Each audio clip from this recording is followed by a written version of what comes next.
За тэгэхээр 20 он манаас хэдийгээр цар тахал дэгдээд дэлхий даяараа нэлээд хүнд байдалд орсон ч гэсэндээ эргээд харин хүн төрлөختнийг хоорондоо улам нягт нэгдэх бие биенээ бас анхаарах, халамжлах тийм зүйлд сургасан их сургамжтай он байсан болов уу гэж бодож байна. Тэгээ миний хувьд болохоор энэ онд бол 2 төлөвлөлтийн дэвтэр ашигласан байгаа. Нэг нь монгол хэл дээр төлхөө хөтлөөд, нөгөөх нь болохоор англи хэл дээр төлхөө хөтлөөд явсан. За энэ тэмдэглэлийнхаа дэвтрийг болохоор ажлынхаа төлөлтийг хийхэд төлхөө ашиглаад үүнийг болохоор ерөнхийдөө шинэлэг санаа бодол уралдуулах зорилготойгоор ашигласан. Тэгээд эргээд нөгөө жилийн эцэст дүгнэхэд хамгийн их 21 онд ашиглаж болох санаанууд нь тэмдэглэгдсэн дэвтэр маань энэ байна. Тэгэхээр энэ чинь ерөөсөө эргээд харна шүү гэж уншин шүү гэсэн эсгүүдэд тэмдэглэсэн. Ийм олон зүйлийг эргэж харахаар авууштай тийм гоё бүтээмжтэй, өндөр бүтээмжтэй сайхан жил болсон миний хувьд бол. За тэгэхээр 20 оныхоо эхэнд төвшүүлсэн зорилгууд маань бас яаж биелсэн. За тэгээд ямар сургамж авсан талаарх дэлгэрэнгүй мэдээллийг би арай жоохон ойрхон зураг авалтаар та бүхэнд хүргэх гэж байна. Тэгээд миний хувьд болохоор энэ төлөвлөлтийнхөө арга барилыг үндсэндээ Ryder Carroll гэдэг зохиолчоос сурсан гэж хэлж болно. За тэгээд Ryder Carroll болохоор энэ bullet journal method буюу одоо товчлохоор бүжөө гэж нэрлэдэг байгаа. Үндсэндээ бол бүгд гэдэг чинь ерөөсөө цэг тавиал ард нь хийх гэж байгаа зүйлээ ч юм уу тодорхой санаануудаа бичиж хэлж байгаа штэ. Тийм одоо тэмдэглэлийн аргачлалыг гаргаж ирсэн хүн байгаа. Тэгээд энэ хүн юу гэж зөвлөдгөөгүй л ерөөсөө амьдралаа нэг тэмдэглэлийн дэвтэр дээр тэмдэглэх, ирээдүгөө төлөвлөх, одоо болж байгаа үйл явцаа шаардлагатай одоо оюуны шуурга хийгээд эмхэлж цэгцлэх тийм зорилгоор нэг л дэвтрийг ашиглаж болно. Тэгээд тэрхүү дэвтрээ хамгийн гол нь хэрэг индексжуулаад аль хуудсан дээр юуны тухай өгүүлж байгаа гэдгээ тайлбарлаж чадах юм бол та нарт маш үнцэнтэй сайхан ийм арга хэрэгсэл бий болчихноо. Нэгсэндээ өөрийнхөө хувийнхаа тэмдэглэл, хувийнхаа төлөлтийг сайжруулах боломж байгаа шүү гэж зөвлөсөн. Тэгээд энэ хүний одоо энэ ном бол тэр яриа маш үнцэнтэй сайхан ном байгаа л да. Яг зорилготой амьдрах тухай өгүүлдэг. За тэгээд энэ номны ерөөсөө гол үндсэн цөмийг энэ дэд доголн мөрөнд бол багтаагаад хэлсэн байгаа. Тэгэхээр одоо зорилготой амьдралаар амьдрах нь л одоо энэ төлөвлөлтийн аргын гол зорилго байгаамаа. Тэр нь одоо төгс юм уу, амархан амьдрал эсвэл одоо бүх зүйлийг л зөв хийх тухай ерөөсөө биш ээ. Харин тэр их бүр ажиргалтай амьдралын тухайч биш гэж аахгүй. Гэхдээ яг зорилготой эмгэгцэгцтэй амьдрах юм бол ажиргалтай болох боломжтой гэж. Хамгийн гол нь яг юу хийхийг хүсэж байгаа юм бэ? Түүнийгээ бичээд хэрэгжүүлэх тийм хэрэгслийг л олгоно гэж. За тэгээд энэ арга хэрэгслээ маш хөрхөн ингээд дэлгэрэнгүй тайлбарлалцсан.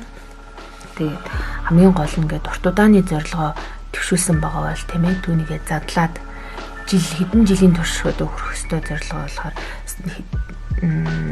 яг сарын хувьд тэдэн сарын хувьд энэ зорилгот хүрэхэд бол би юу хийж чадах юм? За тэгвэл 7 хоногийн хувьд энэ зорилгот хүрэхэд бол би юу хийж чадах юм? Өдрүүдийн хувьд би юу хийж чадах юм? Яг нэг цагийн дотор би юу хийж чадах юм бэ гэдгээ ингээ тодорхойлгоо гаргаад ирэх юм бол нөгөө урт хугацааныхаа зорилгот хүрэх тийм боломж нь илүү сайн бүрдэж байгаа хэрэг. Тэрнээс зүгээр ингээд мөрөөдөд тэр мөрөөдөлд өрэхин тулд ямар алхам хийх юм мэдэхгүй, бичихгүй одоо зорихгүй байгаа л тэр мөрөөдөл хэвээрээ хоосон үлдэх аюултай байгаа. Тэгэхээр ингэж бичиж тэмдэглэснээр бас нөгөө тэргүүлэх чиглэлээ тогтоож тохирч явдаг. Заримдаас нөгөө оюун бодол ч ингээд маш замбраагүй байдлаар хөвөрдөг дөө. Тэрийг бас зэгцлэх юм бэхлэхэд их хэрэгтэй байна. За энэ болохоор юм тусгай дугаар байсан. Энэ номыг худалдаж авахудаас багцаар худалдаж авах юм бол юм дагалцсан дэвтэр нас ирж исэн. За энэ бол зүгээр юм хоосон доторх нь бол юм цэгээр одоо тэмдэглэжсэн тэмдэглэлийн дэвтэр байгаа. За тэгээд тэрхүү тэмдэглэлийн дэвтрийг би өөрийнхөө хүснээрээ бол чимэглэж болж байгаа юм. За эсвэл зорилттой бичиж болж байгаа юм. За тэгээд янз бүрийн тэмдэглэгээнүүдээ бас өөрөө тохироод за шин санаагаар бол ингэж тэмдэглэе шүү. Анхаарахаар зөвлөл ингэ шүү. Одоо өөр юу гэдгийг маш олон тохиолдолд бол нөгөө дахин татгдсан үйл явдал юм уу? Эсвэл альва зүйлээ бид нэр англи дээр болохоор track гэж хэлээд байгаа, tracker гэж хэлээд байгаа. За монгол дээр болохоор одоо мөшгөх гэдэг ч юм уу. Тийм боломжийг бас бүрдүүлдэг л дээ. Хэрэг бид мөшгийг шийдвэл. За тэгээд ерөнхийдөө энэ хувьд энэ жилийн хувьд хийхийг хүсэж исэн зорж исэн зүйлүүдээ хамгийн ихэнд жилийнхэнд би дандаа бичдэг бай. Тэгээ уламжлалтай болоод байгаа. Ямар зорилготой амьдрах уу. За тэгээд ингээ харсан чинь маш учиртай тийм зүрлэл ашигласан байна л да. 19 онд амьдрал бол аялал гэдэг. Тэгээд тэр аялал бол ингээд янз бүрийн байдлаар биднийг хаашаа ч хамаагүй ингээд аваад явчихдаг энэ замтай адилхан юм аа гэдэг. За тэгээд тэр замаар ингээд явж байхдаа бид нараас өөртөө замын тэмдгүүдийг тавиад яг зөв газар руугаа явж байгаа гэдэг чиглүүлэх ёстой юм шүү гэдэг тэр санааг би энэ тухай Библиэс аваад Иремай номноос бичижсэн байгаа 31-ийн 21 дээр. Тэгэд энэ их чухал санагдаад энийг би бас энэ жилийнхаа төлөвлөлтөнд оруулъя гэж бодож байгаа. За тэгээд сар-сардаа би тухай бас чимэл нүүр хууц хийгээд явахар шийдэж байсан. Тэгээд 7-7 хоногтоо ингээд төлөлтүүдээ хийгээд таалагдсан зүйл сайхан бол тэрийг төрхөөр тэмдэглээд за их олон аргачлал байгаа тий. Тэр нэгдүгürt нь болохоор санаагаа ингэж буулгадаг brain dump гэсэн аргачлал байдаг. За нөгөө талаас болохоор төгс өдөр буюу яг энэ өдөртөө юу л хийхийг амжуулах гэж байгаа бүгдийг ингээд бичээд ингээд зоогоо тавьдаг. За тэгээд өөрийнхөө өдрийг энэ төлөвлөгөөний дагуу явуулж чадсан уу юу гэдгийг бас шалгадаг юм аргачлалууд бас байгаа. Тэдгээрийг бол энэ 19 онд би өөрийнхөө амьдралдаа нэвтрүүлж эхэлж исэн байна. За тэгээд талархал өдөр бүр нэг мөрөд товчж тэмдэглэл хийхдээ яг юу болсон хамгийн чухал зүйлүүдээ ингэж бичих ч юм уу. Тэгээд талархмаар зүйлүүдээ бас гаргаж ирэх ч юм уу. Иймэрхүү төлөвлөгөөний аргыг бол хэрэгжилжсэн байна. За тэгээд бас тухайн үед янз бүрийн төлөлтийг бол хэрэгжилжсэн урт юм гонцгой төлөлт байна. Заримдаа бас ингээд юм хөндлөн ийм төлөлтүүд бас байгаа. За тэгээд заримдаа болохоор зүгээр л юм чимэглэл юм бичих ч юм уу. Тийм байдлаараас энэ төр бол хэрэгжилж байсан. За тэгээд 2020 оны хувьд болохоор надад бол ганц дэвтэр хангалтгүй санагдсан. Тэгээд үндсэндээ 2 дэвтэр нээгээд 2 дэвтэр дээр ажиллаа. Нэг нь болохоор англиар голчлон бичээд, нөгөө дэвтэр нь монголоор голчлон бичээд явсан. Тэгээд ер нь бол би ингээ эргээд ажиглахаар ирээдүйд ашиглах юм чухал санаануудаа бичсэн хуудснуудаа ингэж жилийн хэсээр дандаа тэмдэглэдэг юм байна. Бүр ингээд тогтцсон зуршилтай хүн гэдэг энэ жил нэлээд анзаарлаа. Тэгээд энэ англи дээр хөтлсөн дэвтрээ бас би монгол холсон л доо. Тэгээд санаагаа бас буулгахад төлхөө ашигласан. Энэ дэр болохоор ажлынхаа төлөлтийг бол хийгээд явсан байгаа. За энэ оны хувьд болохоор надад баримтлах гол юм бол Сахилга бат. Тэгээд Сахилга батыг би мөрдөн. Тэгэхдээ хажуугаар нь бас мөшгөх зүйл бол хангалуун сэтгэл буюу одоо байгаа зүйлдээ талархаж амьдрах тухай байгаа. За энэ онд болохоор надад өгөгдсөн Библийн ишлэл нь болохоор Исая номын 58:11 гэсэн эзэн чамайг ямагт өдөрдөн ган гачгийн үед сэтгэлийг чинь хангалуун болгож ясыг чинь тэнхрүүлнэ. Чи усалсан цэцэрлэг мэд ширгэшгүй устай урсгал мэд байх болно гэж бичсэн. Ерөөл миний амьдралд бол 2020 онд бол биелсэн байгаа. Хэдийгээр гадаа ган гачих шиг энэ нацаар тахал ингэ тохиож исэн ч гэсэндээ миний сэтгэл бол дандаа хангалуун ясмин тэнхэрж байгаа юм шиг бүх сайн сайхан зүйлээр тэтгэгдэж байсан. Тэр нь юунаас болсон юм бэ гэхээр би бүр яг санаатаагаар зоригтойгоор ийм хорон муу бодол бодохгүй байх гэдэг ч юм уу. Тийм Сахилга батыг хөвшүүлэх гэж хичээлээ. За дээрэс нь одоо хүн муулахгүй байх, хүнд гомдохгүй байх гэх мэтлэн одоо энэ сэтгэлийн цэвэрлэгийг маш сайн хийхэд бол анхаарсан юм жил байгаа. За тэгээд болсон үйл явдлуудаа бол энэ чинь ингээд битсэн, зорилтуудаа бол битсэн, хөвшүүлэх хандлага, эрхэмлэх зүйлс, үнэт зүйлсээ бас ингэж гаргаж ирсэн. Энэ одоо шинэлэг зүйлээ би харин ирээдүйн төлөвлөгөөнүүдтэй бол хэрэгжүүлмээр санагдсан. Яагаад тэгэхээр энэ эрхэмлэх үнэт зүйлс бол миний хувьд аюул чухал зүйл байдаг л та. Гэтэл монголчууд маань тэр болгон бас яг үнэт зүйл гэж юу гэдэм бэ гэдгээ сайн мэддгүй юм байна гэдэг би саяхан нэг хэлцүүлэгт ороод ойлгосон. Тэгэхээр миний хувьд бол үнэт зүйлээ би их тунгааж боддог, тодорхойлдог, бичдэг л дээ. Тэгээ тэр маань бас их зөв тасгал юм байна. Яа тэгэхээр энэ бол хувиршгүй байхгүй юу? Энэ ерөөсөө хувирдаггүй. Тэгээд миний амьдрал тэр аяараа яг энэ үнэт зүйлсээр өөр ирэхгүй өдөрдүүлдэг. Тэгэхээр хүн зөв зүйлийг зорж, зөв зүйлийг эрхэмлэх юм бол тэр нь ингээд амьдралыг удирдах явчихдаг юм аа. За энүүний доор зарчмууд бас орж ирнэ. За тэгэхээр эндсэндээ энэ жилийн хувьд болохоор миний хувьд нэг юм босоо хөвтэйгийн тийм завсрын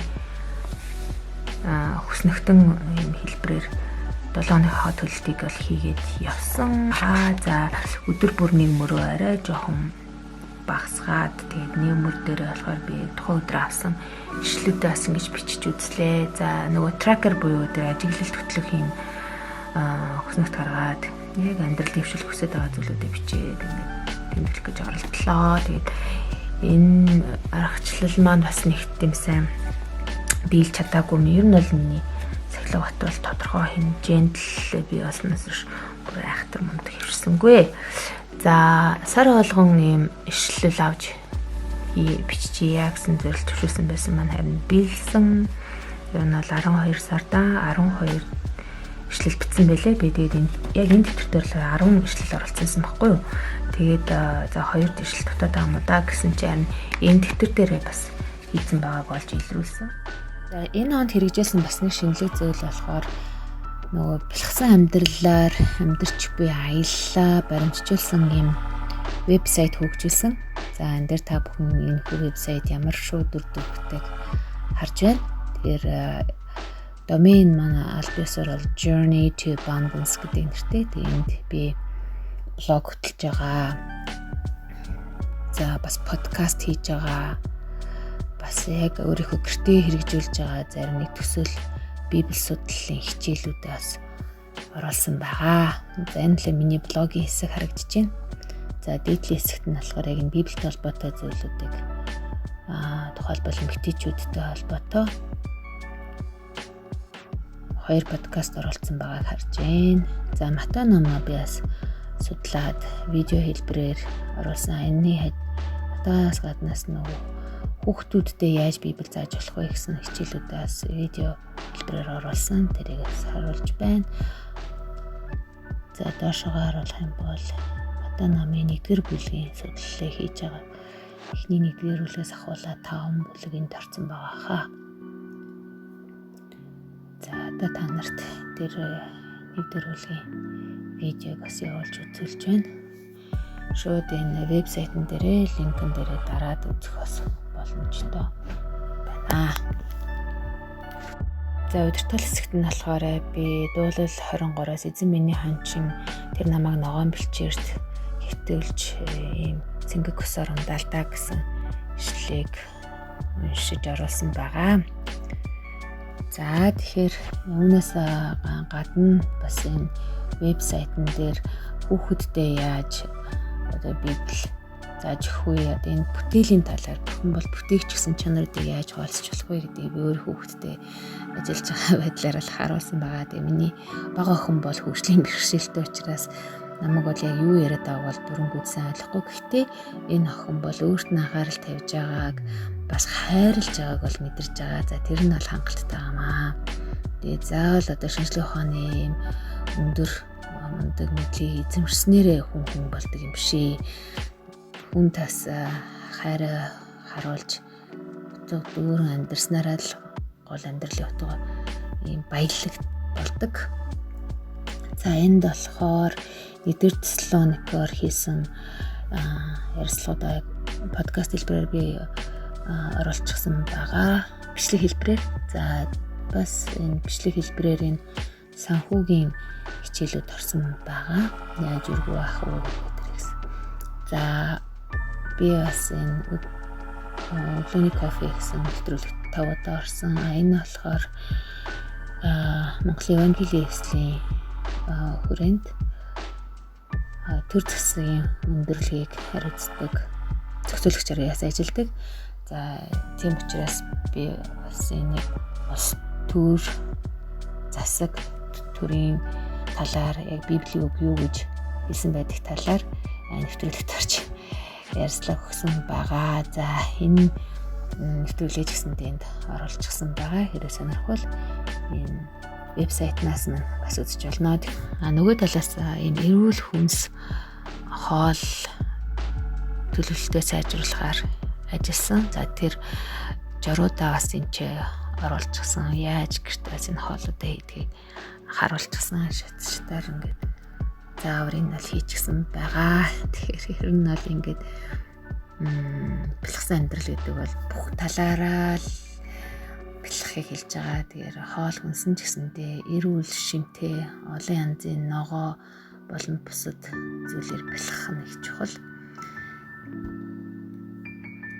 Тэгээд ер нь бол хэдийгээр манай Монголд энэ ихэнх жимс ногоог бүр сайн тарьж ургуулж чадахгүй хаач гэсэндээ бас импорт нэлээд өндөр хөгжиж гисэн ийм олон сайхан бүтээгдэхүүнүүдийг бид нар дэлгүүрүүдээс аваад хэрэглэж болдсон бэ гэдгийг бас нэлээд онцгой ухаарсан.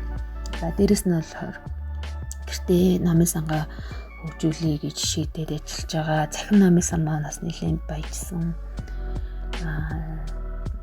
За тэгээд энэ бэлгсэн амьдрал та бүхнийг бас тавтаа морилж хамтдаа аялахыг урьж байгаа юм хуудасаа. Тэгэхээр хүсэх юм бол биднээс хүсэлтээ саналуудлаа илэрхийлээ холбоо харих боломжтой юм хуудасаас оруулсан байгаа шүү. За ийм байдлаар вебсайт нь хөгжүүлсэн. Энэ болохоор миний нөгөө подкастууд байна. Би подкастын бас үг нэгээд ажиллаж байгаа. Яг хөрх үр дүн зорилтуудаа бас гаргаж ирж исэн энэ хуудаснууд маань нэлээд байна. За тэгээд сар болгон ямар нэгэн байдлаар тэмдэглэл чимэглэл хийж оруулж исэн. За энэ бол тэгэл дандаа нөгөө нэг санаануудаа төвшүүлж гаргаж ирсэн гэсэн байгаа. За тэгээд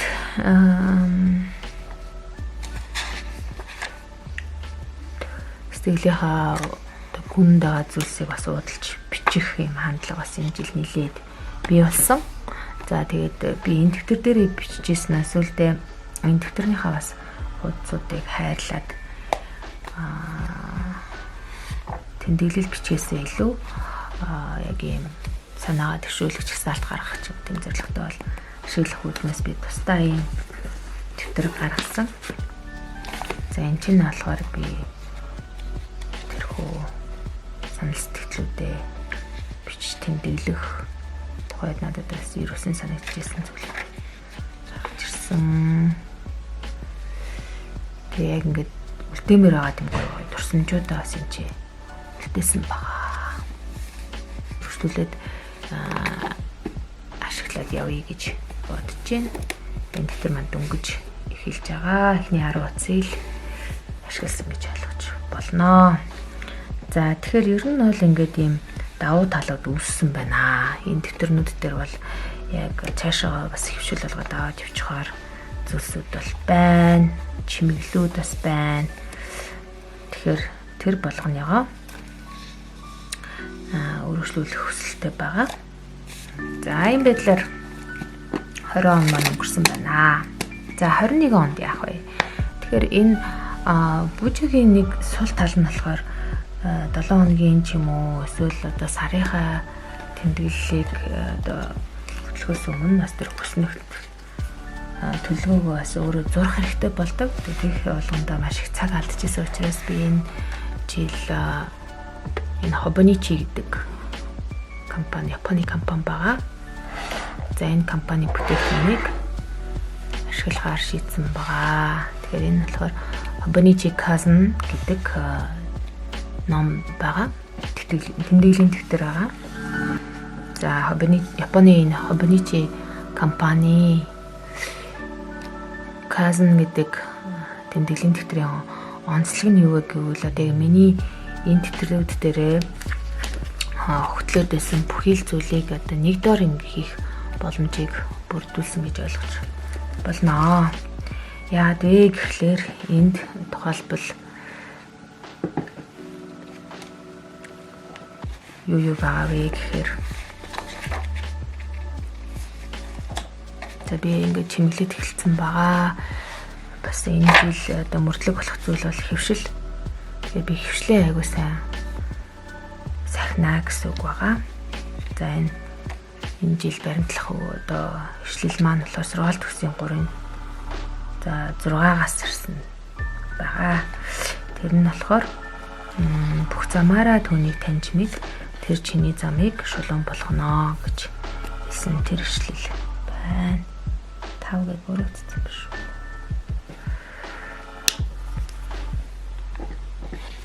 Тавд нь болохоор өөрийнхөө ойлголтод бүтвшгэл гэсэн тийм санаа байна.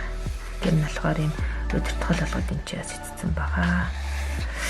За энийг би баримтлаа. Тэгэхээр 19 онтой адилхан замтай холбоотой ишлэл ирсэн энэ жилийн хувьд бол за тэгэхээр ингээд 21 он маань ингээд цоошин нэрээ миний өмнө хэлэх гэж байна. Тэгэхээр энэ дэвтрийн нэг онцлог тал нь болохоор бидний жилийн төлөвлөлтийн 2 нүүр бүхий төлөвлөгөөний хэсэгтэй. За тэгээ эн чинь болохоор ямар онцлогтой гэвэл сар сардаа би одоо 3 яг хөрхийг хүсэж байгаа зүйлээ бичиж яваад байж болно дээрээ. За доороо болохоор бас ингээд хөрхөн зай байгаа. За тэгээ энэ доор нь болохоор тустай бас юм хөтөлж болно. Тэгэхээр яг тухайн сарда зорж байгаа зүйлээ төлөв зэрэлтэй энэ бичсэн бол доор нь яг юунд хүрсэн бэ? Тэр сарда ямар одоо амжилтыг бий болгосон бэ гэдэг бичиж болохоор хэсэг байгаа. За ингээ өдөр тутам 1-ээс 31 хүртэл яг юу исэн бэ? Юу хийх гэж байгаа вэ гэдгээс ингэж бүртгэж болно. Тэгэхээр өдөр тутмынхаа тэмдэглэл одоо төлөвлөгөөг бол би энд бол хийхгүй гэж бодож байгаа. За тэрийг би тусдаа ардлын хэсэгт бол хийн. Энд болохоор яг за би тэрийг харуулах юм. Энэ тэтгэврийн гайхалтай онцлог давуу тал нь болохоор өдөр тутам нэг юм бүтэн нүүр надад өгдөх болно. За тэгээ өгдөж байгаа өдөр болгоноос ийм цагийн хөтөлбөр бичих боломжтой зай байгаа. Энд болохоор тухайн өдөр амжуулах ажлуудаас нэг 5-ыг нь онцолж ичиж болохоор энэ зай байгаа. Тэгээ доор нь бас юм чөлөөтэй юу хийж болохоор энэ зай байгаа. Тэгэхээр энэ өдрийнхөө тэмдэглэлийг би хийж явахдаа эсвэл төлөлтийг гаргаж явахдаа эсвэл ямар нэгэн чухал зүйлийг бич тэмдэглэж явахдаа хэрвээ тэрийгээ эргэж олохыг хүсвэл би одоо 2 сарын 22-нд тийм бичсэн бол 2 сарын 22-нд ийм байгаа шүү гэдэг яг энэ чинь онцлог зүйлүүдэд бүгдийг бичиж гэж бодож байна. Яагаад за энэ дэр болохоор нөгөө индекс маань болохоор яг л эхнээс ахуулаад яг юу байгаа юм бэ? Агуулга бүгдийг ингэ бичсэн байгаа даа. Тэгэхээр тэрийг болохоор би ингэж бичиж энэ дотроос хайхаар надаас яг хүсэж байгаа зүйл нь одоо харагдахгүй байгаа байхгүй. Жишээлбэл би зүгээр л ингэж 7 хоногуд гэж тавьчихаар ямар зоригтой юм те. Тэрний оронд одоо яг тэр хүнтэй уулзсан тэр үедээ биш тэмдэглэсэн зүйл гэвэл надад арай дээр байгаа юм л да.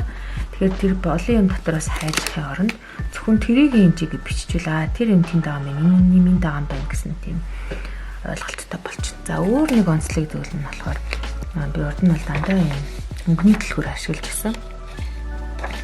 Ямар өнгөөр өчгөө гэдэг бол ингэж өнгөөр ялгаж өчтдөг гэсэн. Тэгвэл тэрийгээ би өргөжлүүлэх гэж бодож байгаа. Тэгээд өнгөнийхөө дэлгүүрийг бас жоохон солиё гэж шийдсэн. Тэгээд энэ жил хэрэглэх өнгөний дэлгүүр маань энэ доор нэг юм байгаа гэж хэлж байна. За ингээд туршаад яваад тэгээд болох нь үгүй харъя. Заримдаа ингээ харахаар юусе ганц 2 өнгө л ингээ төлгөө хэрэглээ. Тэстэн болохоор хэрэглэгээ марцчихдаг. Эсвэл бичгээж марцчихдаг тийм талаас гарч байна. За тэгэхээр жилийн энэ төлөвлөлтийнхаа хуудсуудыг тийм зорилгоор ингээ хэрэглэх гээд бэлэн болоод байна. За дараа нь болохоор ийм сарын төлөвлөлтийн ийм хуудас байгаа. За тэгэхээр энэ сарын төлөвлөлтийн хуудсан дээр би юу хийх вэ гэвэл яг уулзалт ч юм уу одоо хүмүүстэй тохирсон онцгой үйл явдал ах юм бол эрийг энэ сарынхаа төлөлтөнд бол заавал оруулъя гэж бодож байгаа байхгүй юу. Тухайлбал одоо хүүхдүүдтэй зориулаад би ном удалдаж явлаа. Эсвэл хүүхдийнхаа бичиг цаасыг одоо сургууль руу илгээх ч гэдэм юм уу тиймэрхүү зүйл дээр бол би зайлшгүй энэ гээд тэмдэглэж юм бол ингээ харагдах юм байна гэж ойлгож байгаа. За ингээд дараа энэ болохоор 21 оны 1 сар гэж тавьчихна. Энэ бас тэтгэлийн гоё тал нь болохоор 20 оны 12 сараас эхлээл энэ тэмдэглэг орох боломж ингээд бүрдүүлсэн байна. За тэгээд тэрнээс гадна энэ бас нөгөө 7 хоногийн ийм гоё төлөвлөгөөний хэсэгтэй байгаа байхгүй. За энэ 7 хоногийн төлөвлөгөөний хэсгийг болохоор би яг нөгөө өдөр өдрийнхаа төлөвлөлтийг хий гэж бодож байгаа энэ хэсэг дээр. Яа гэвэл энэ өглөө 5-аас ахуулаад орой 23 хүртэл би ер нь төлөвлөлтөө хийнэ гэж бодоод энэ ч саарлаар ингээд зураас татсан байгаа. Уг нь бол ямар нэгэн тийм саарл зураас байхгүй л дээ. Тэгэхээр би 11-с хойш ямар нэг юм төлөвлөхгүй. Тэрийг бол ерөөсөө шууд унтахад зориулна гэж хичээж байгаа. За өглөө 5-д айхтар босч масна гэж явдгүй маа. Би ерөнхийдөө бас жоохон орой унтаж орой босдог хүн байгаа. Тэгэхээр мэдээж нөгөө ажилдаа явахаар бол яхаарахгүй 6-аас босох гардаг л та. Тэгэхээр босоод өглөө хийх зүйлсээ энэ чинь бичиж тэмдэглээд. За тэгээд одоо ажил эхлэхээр одоо юу гэдэг юм яг ямар ажил төлөвлөгдсөн маань тэрийгээс энэ бичиж болохоор байгаа. За өөр энд нэг гоё даваа тал нь болохоор жилийнхаа төлөлтийг одоо нөгөө жилийнхаа тэмүүллийн самбарыг гаргаж болох юм хэсэг ба.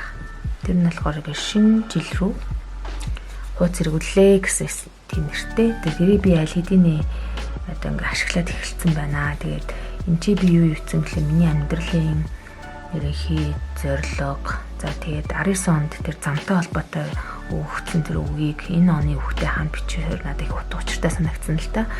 Яг өөртөө замын тэмдгүүдийг тавиад одоо ийшээ явбал ангалтаар шүү. Одоо худал хийлж болохгүй гэсэн үг байхгүй ангал гэдэг чинь. За дандаа үнэн зөвийг ярих хэрэгтэй гэсэн үг байна тий. Хүнтэй яг юм чин шударгаар хандах хэрэгтэй, чин сэтгэлээсээ хандах хэрэгтэй ч гэдэг юм уу тий. Оюун бодлоо явсан зам руугаа их зам руугаа чиглүүл гэж байгаа байхгүй. Тэгэхээр би хуучин ямар амьдралаар амьдарч ирсэн бэ? Өнгөрсөн жил яг юу хийж бүтээсэн бэ гэдгээс нэг эргэж хараад өдрүүдээ яг юунд зориулсан бэ гэдгээс хянал тавьдаг юм дотоод хяналтын тогтолцоотой болцсон гэсэн үг байгаа. За одоо харин энэ зорилгоо өргөжлүүлэн одоо биелүүлсээр бахуулна, тэмдгүүдээ бол тавьсаар бахуулна. За дээрээс нь болохоор яг хөглөр энэ жилийн надад өгөгдсөн онцгой илчлэлт болохоор түүнийг мэдхэд зам бүхэнчин байгээ. Тэрээр зам харгагчин шулуутгана гэж хэлсэн. Өөрөөр хэлбэл хэрэв бурхан энэ дэлхийн амьдралыг зохиосон юм бол, бүтээсэн юм бол тэрээр яг мэдж байгаа. Тэгэхээр ямар замаар явах нь, тэр замаар явхад яг юу тулгардаг вэ? Яаж даван дэлхийг бүгдийг мэдж байгаа. Тэгвэл би үнэхээр зөв сайхан амьдрах хүсвэл би түүнээс суралцах хэрэгтэй. Тэгээ яаж гэх юм бол одоо өдөр тутам эзний өршөөлөө шинэ гэж надад эзэн тэр 19 онд үгүй 18 онд энэ нэшлийг өгч ирсэн юм байна. Тэгээд орой болгон гараа өргөх минь үдшин тэхэл мэд тооцогддог гэсэн юм хоёр ишлэр би өөрийгөө зоригжуулж өглөө оройг яг юм эсний өмнө тайлангаа тавьдаг, ярилцдаг, ариун сүнснээс одоо юм чиглүүлгээ авдаг, нэгсэндээ одоо тэр тэнгэрлэг ертөнцтэй ингэж баян харилцаатай байх зүйлсийг хийж шийдсэн байгаа. За тэхийн тулд одоо залбирал хийн, за библи уншина, библиэс судлана. За тэгээ ерөөх бол маш чухал зүйл байгаа. Тэгэхээр би бол зөвхөн өөрийгөө ерөө хүмүүсийгөө те гэртээ хамтарч амьдарч байгаа энэ хөр хүүхдээ ерөө хүмүүсийгөө Монгол улсыгаа төр засгаа дээрэс нь бас намайг хараадаг, намайг үзэн яддаг хүмүүсээ бас ерөө гэж бурхан тушаасан байт юм аа. Тэгэхээр тэднийг ерөөхөр нэг тийм онцгой хүч чадал тийм сэтгэл дотор ингээд асгараад ороод ирдэг. Яагаад вэ гэхээр ихэвчлэн бид бол дайснаа үзэн ядах ч юм уу, эсвэл дургуутсах ч юм уу, эсвэл чихших ч юм уу тэр хүний талаар хормоо ярих тийм хандлагатай байдаг. Бидний төрөлх мөн чанар угаасаа л тийм байдаг. Харин нэвийн үрхэн одоо амьдрал нь одоо ингээд сайжраад одоогийнхаа алдааг одоо хийхэ болоо сайн яваасаа гэж хэлэхээр нөгөө хүний эсрэг одоо бий болоод байсан тэр сөрөг энерги ч өөрөө задраад байхгүй болчоор чинь би өөрөө чөлөөлөгдөд маш сайхан тийм сэтгэл амруулчдаг.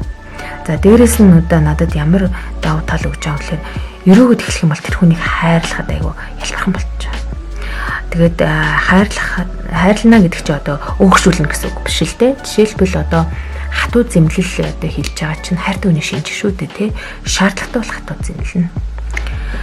За тэгээ тунгаан бяцлагаад би тэмдэглэлтээ хийж бодож байгаа. Тэгээ өдөр тутам одоо надад өгч байгаа энэ гоё илчлэлтүүдийг одоо тэрнийг амьдрал дээр яаж холбогдож ингэж биелж байгаагаа бас юм чи би бичиж бодож байна. Тэгээд өнгөрсөн жилийн хувьд болохоор 20 оны хувьд болохоор маш ерөөсөн тийм гоё зүйл бол миний амьдралд тохиосон байгаа. За тэр нь юу вэ гэвэл би нөгөө сар бүр ингээд эзнээс үг аваа тэрийгэ тунгаан бяцлагчсан гэж хэлжсэн шүү дээ. Тэгэхэд бол надад нөгөө энэ нийгмийн сайн сайхны төлөө юм зүртгэлийг бурхан надад онцгой байдлаар өгсөн. Тэгээ би яг энэ Монгол улсынхаа нийгэмд одоо яг энэ шудраг усыг тогтоохын төлөө яг юу хийж болмоор юм бэ гэдэг аюухан анзаарч хардаг болсон байгаа. Тэгээд тэр нь болохоор энэ сайн нийгмийн 17-тай холбоотой. Сайныг үлдэхийг сурцгаа, шудраг усыг нэтэг, дарлагсыг тэтэг, өнжний гөмөр, бэлэвсний гөмгөөл гэдэг энэ ишлэлийг бол би бүр 6 сард хүлээж авсан. Тэгээд 6 сараас хойш тасралтгүй зүрхэндээ бол ингэж тунгаан бяцлагсан байгаа юм л та. Тэгээд тунгаан бяцлагсаар агаад би 9 сард ямар үйл явдал тохиолсон бэ гэхээр нөгөө гендер мэдрэмжтэй байх гэдэг чинь өөр юу юм бэ гэдгийг тайлбарсан сургалтанд хамрагдсанараа нөгөө гендер дээр үндэслээд ч юм уу нийгмийн одоо бусад шинж төрхөөрөө одоо ялгуурлан гадуурхагддаг хүмүүсийн хувьд ямар хүнд байд юм бэ гэдгийг одоо илүү сайн мэдрээд тэдний төлөө бас нэг дуу хоолой өргөөл нэг өдөртний санд нийтлэл гаргасан.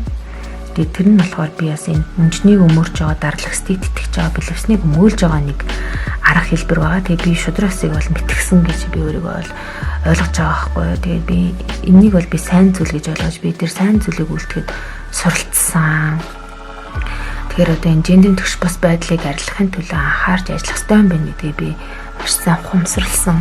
Урд нь болохоор би тэр талаар төдийлөн сайн ойлголт байхгүй.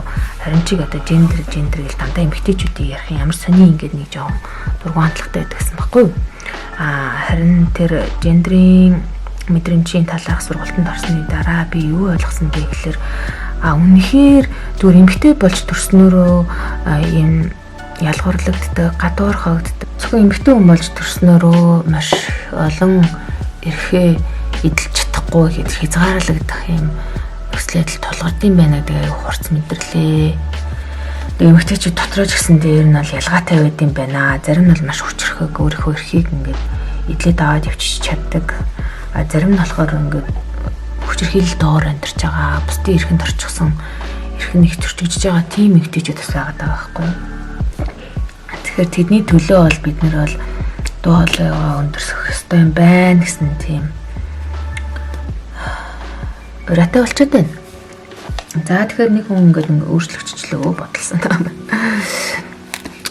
За тэгэхээр би энэ эх жил болохоор энэ сар болгон бизнесийн үг авч түүнийг бичих зорилготойгоо ажилланаа. За тэгээд тэр нь болохоор энэ царын ихэнд ийм гоё нэг нүүр надад олгогдож байгаа. Яг энэ хабаничийн нэг хэцүү юм болохоор миний нөө уншаад ойлгохгүй Япон дээр бичих үсгтэй юм. За тэгээд тэрийг би энэ чинээд бич тэмдэглээд энэ өдөр тутмынхаа зүйлүүд өгч болно. За дээрэс нь тухайн сар ямар шүү байдалтай өнгөрсөн бэ гэдэг дээр дүгнэлтийн асуултуудаа би энэчээс бичсэн байгаа. За энэ сар би бодлоо энийгээ зэгцэлсэн үү? За энийг бол би барыг сануулга байхгүй зэгцэлчдэг. За ямар ялт байгуулсан бэ? Ялангуяа тэр нөгөө хөвшлээ тогтоох гэдэг байгаа шүү. Тэгэхээр яг энэ сарын үед би ямар зүйлийг бүр яг ягштал хөвшил болгож чадсан бэ гэдэг ч юм уу тий. За ямар гурван зорилттой төвшүүлсэн, тэрийг хэр зэрэг хэрэгжүүлсэн. За өөр ямар чухал зүйл тохиолдсон гэх мэтлэн зүйлүүдээ эргэж хараад тэрийг ер нь бол сарынхаа сүүлийн өдрөө бич тэмдэглэх ч юм уу тийм байдалтай бай гэж бодож байгаа. За энэ дээр л би бас одоо банк өдөр тутам хэрэглэх боломжтой инжирийнхаа дасгалуудыг оруулсан баа. Тэгэхээр инжирийн талаар инжирийг хөгжүүлэхээр шүү надад санаагаа бичих юм жоохон хэсэг цаас байна. За тэгээ дээрэс нь ийм ерөнхий шин чанартай зүйлсийг бичих бас нэг ийм нүүр ууз талтайгаа байна. За энд болохоор одоо яг нэг тогтсон цагийн хуваарь бол за одоо юу гэдгийг хүүхдүүдтэй нэмэлтээр би одоо гэр сургуулийнхаа хичээлийн хажуугаар нь Монголын хичээл оруулъя гэж бодож байгаа. Орон зохиолын хичээл түүх ийм Монголын соёлтой холбоотой хичээлүүдийг бас төлөвлөж байгаа. За тэгээд тэрнийхээ энэ хүснэгтийг гаргаж бичиж болно хуваарийг. За дээрэс нь энэ дэвтэр маань өөрт таалагдсан зүйлсийг бичих юм хэсэгтэй байгаа. Тэгэхээр кино байна уу, ном байна уу, дуу байна уу, хоол байна уу, эсвэл худалдаа авалт байна уу, ямар нэгэн баяр хөөр гэж юм билүү алгад ирж байна те. Төрүүлсэн тэр зүйлээ бичээд энэ ч та хүртэлх одоор ингээд оноо тавиад явдаг юм байна. За тэгээд дээрээс нь бас өөрийнхөө чухал 100 зүйлийг энэ бичиж болно. Тэгэхээр 100 зүйлийн хааш хасаалтыг ингэ биччихвэл бас яг юу баах вэ гэдэг. Одоохондоо би яг 100 ямар зүйлийг бичгээ шийдээгүй байгаа. Нэгээс шийдээд хэрэглэе гэж бодож байна. За энэ бэлгсэн амьдралтай холбоотой үйлчлэлийг болохоор би энэ хоббины чигийн 7 хоногийн төлөлтийн дэвтэр дээр бүртгэхээр шийдсэн байгаа. За энэ бүртгэлийн дэвтэр маань өөрөө бас их гоё дэвтрээ. Тэгээ нөгөө өглөө бүр таны өршөөл шинхэн гараа өргөх минь үдшийн тахил тооцогддог гэсэн ишлүүд бол энэ бичсэн байгаа. За тэгээд бас энэ жилиг өгцөн бүх замаараа түүнийг таньж нэгдэх юм бол замыг чинь шулуун болгоно гэд дээрээс харж үзнэ л гэсэн үг. Тэгээд энэ жилийн төлөвлөлтийнх нь хэсэг нь болохоор энэ 7 хоногийн дэвтэр дээр болохоор яг нэг нүүрэн дээр багтахаар 2 удсан зарцсан байлаа. Тэгээд би энэ ч болохоор бүтэн жил одоо инжир хэдэн удаа хүндэрч जैन. За миний өөрөө юм сарын тэмдэг. За хэрэв охин таталт өгөх юм бол таталтуудын бүртгэж тэмдэглэлийн өнгөрсөн жил бол ер нь 2 удаа татсан. Тэр нөрөө маш муу. Тэгээд тэр зүйлийг бас яг хизээ юу болоод байгааг би мэдчих хэвээр. За инжирийн хөгжил бас нэг хөөрхөн амжилтууд бас гараад байгаа. Тэрийг бас энэ тэмдэглэе гэж бодож जैन. Тэгээ яг юу болсон бэ гэдгийг нь бичээд тэрийг бол нөгөө энэ чинь тэмдэглчээд арын хуудсан дээр нь болохоор нөгөө тухайн өдөр яг би бас нэг энэ бичих боломжтой 7 хоногийн төлөлтийн хуудасаа тэрэн дээр нь бичнэ гэсэн үг байгаа. За дээрээс нь хасан эмнэлэгтэй холбоотой зүйл. За тэгээ юм хоёрын юмнуудаа би бүртгэж тэмдэглэнэ. За тэгээ энэ дээр болохоор би нөгөө ажлаа нэгсэн яг бүртгээ тэмдэглээд үдсэн ямар шүү байна гэдгийг нь хараад тэгээ надад болмоор санагдсан. Тэгээд энэ дэвтэр бол ерөнхийдөө яг бэлгсэн амьдрал зориулахаар зөвхөн бэлгсэн амьдралтай холбоотой зүйлүүдийг тэмдэглэхээр шийдсэн байгаа даа. За тэгээд энэ маань эхний уулзалт нь болохоор юм сарын төлөвлөлтөө хийх боломжтой. Ийм 12 сарыг оруулсан уулзнууд бол байгаа. За энэ 12 сараас гадна нас нөгөө эх он руу бас орох боломжтой. За ерөөсөө энийг би юу шилжүүлээ. Бэлгсэн амьдрал руу шилжүүлээ. Тэгээд бэлгсэн амьдралынхаа төлөө яг юу хийсэн байна вэ гэдэг бол ерөнхийдөө энэ бичсэн байгаа. Би вебсайтаа сайжруулад доменийн нэр худалдаж авсан байгаа. Journey to Abundance буюу бэлгэл рүү явах аялал гэсэн утгатай ийм нэр одоо оруулсан. За тэгээд одоогоор бол энэ 7 хоногтой явж байна. Тэгээд энэ бэлгсэн амьдралтай холбоотой бас энэ төлөвлөгөөний видео бичиж оруулнаа гэсэн ажлыг 15-нд бол төлөвлөсөн. Өнөөдөр л яг энийг хийгээд төлөвлөгөөнийхөө дагуу явж байна гэж ойлгож болно. За дээрээс нь энэ дэвтэр маань болохоор эхний одоо энэ хэсгүүд нь болохоор жилийн, сарын, 7 хоногийн төлөвлөлтөөс гадна энэ 7 хоног ингээд 12 сарын сүүлийн 7 хоногор дуусгаар болоод яадаг вэ гэхээр бас тэмдэглэл хийх боломжтой хуудаснууд эхэлдэг. Тэгэхээр энэ 7 хоногийн төлөлтийн нэг давуу тал нь болохоор яг өдрөөр ингээд юм цомхон юм бичээд энэ чинь болохоор би бүх өдрүүдэд хамаатай зүйлээ бичиж болно. Эсвэл тухайн өдөр болсон зүйлтэй холбоотой тэмдэглэлээ оруулж болох юм бүтэн нүүртэй байгаа. Тэгээд цомхон бөгөөд энэ тодорхой тэмдэглэл хөтлөх боломжийг бүрдүүлсэн их сайхан дэвтэр байна. За тэгэхээр эх ондоо болохоор үндсэндээ би энэ хоёр хоббины чи гэсэн дэвтрийг бол хэрэглэх гэж байгаа. Гэхдээ түүнээс гадна хэрвээ ямар нэгэн тийм тэмдэглэл яг сэтгэлийн уудлал гаргаж ирэх шаардлагатай бол энэ дэвтрийг би бол ашиглана. За дээрэс нь бас надад My Big Learning Journal буюу суралцах үйл явцаа бичдэг юм дэвтэр байгаа. За энэ дээр болохоор би айл 18 хоногоос эхлэв. Ерөнхийдөө сорсон хичээлүүдийн гол зүйлүүдийг бичиж тэмдэглэжсэн тийм нандин дэвтэр байгаа. За дээрэс нь би төрөмс байгууллагуудад сайн дураараа ажилладаг. За тэрнтэй холбоотой ажлаас тусдаа тэмдэглээд ажиллаад явах шаардлага бас гарнаа. Тэгвэл тэрийг энэ дэвтэр дээр хийх болно. За энэ болохоор миний цуглааны жижиг бүлгийн удирдахтай хөтөлтэй дэвтэр байгаа. За тэгэхээр энэ дээр болохоор тэмдэглэл өөрчлөлтүүд хийгээд явах болно. За энэ болохоор миний залбирлын дэвтэр байгаа. За энэ залбирлын дэвтэрт болохоор нэгсэндээ өдөрдөмж шиг ингээд залбирах сэдвүүдэд бичсэн ийм хуудснууд байгаа. Энэ болохоор миний залбирлын дэвтэр. Энэ болохоор миний залбирлын захиалга өгчдөг дэвтэр байгаа. Тэгээд энэ ч хэрвээ одоо залбирах шаардлагатай гэдээ надад хандаад гуйж хүсэл гаргасан бол тэрийг би энэ агуулan бичиж байгаа. Тэдэн сарын тэдэнд тийм хүсэл хүлээж авсан. Тэний хадагуу бурханд хандаж залбирна. Харин биелсэн байх юм бол тэрийг биелсэн гэж тэмдэглэнэ гэж төлөвлөж байгаа. За дээрэс нь болохоор ирэх жилийн хувьд болохоор би библи судлалаас арай ассистенттэй болгоё.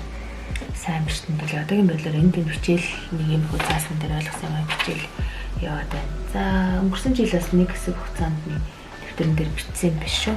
Одоо харин тэрийг илүү системтэй болох үүднээс энэ дэвтрийг ашиглая гэж бодож байгаа. Тэгээд энэ дэвтэр маань бол ерөөсөө зүгээр л хоосон дэвтэр байгаа. Тэгэхээр энэ хоосон дэвтэр дээрээ нөгөө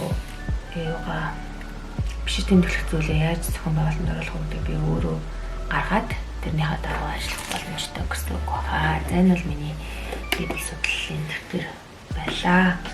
За ийм байдлаар одоо эх ондоо 21 он маш амжилттай сайхан яг хүсэж байгаа зүйлүүдэд биелүүлэх боломжтой байдлаар өнгөрөхөөр байлдааны бүрэн бэлэн байдалд орчихсон байж гэнэ гэж ойлгож болно. Тэгээд та бүхэн бас ирэх жилээ амжилттай сайн төлөвлөж хүсэн бүхэн чинь яг сэтгэлжлэн бүтэх болтугай гэсэн үйлдэлтэй сайхан өрөөлийг төвшүүлж байна. Баяртай.